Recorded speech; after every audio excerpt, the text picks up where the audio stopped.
Salam əleykum, əziz müştərilər. Ay görürsünüz, işin gücün başını bırakmışıq, düşmüş limon üstə. Baxın əziz müştərilər, bax bu limonun üstə kim qəpik saxlasa, qəpik salsın. Bir dənə lüstr bizdən o müştəriyə padarka. Gəlin saxlayın, bax. Görək biz saxlaya bilirik. Görək saxlaya bilirik. Bu limon da yansın. Görək saxlaya bilirik. Misal.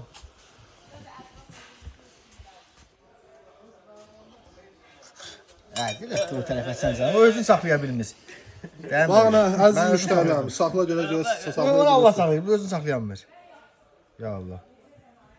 Sən düşdü. Yəni saxlayacağım indi deyir bax. Ayda, yaxşı qurtarmışdım. Limona cadu eləyib bu.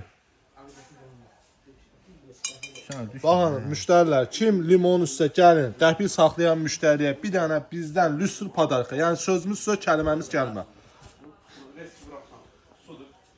Yox, deyək qalan. Sağ olun, var olun. Sağ olun, var olun.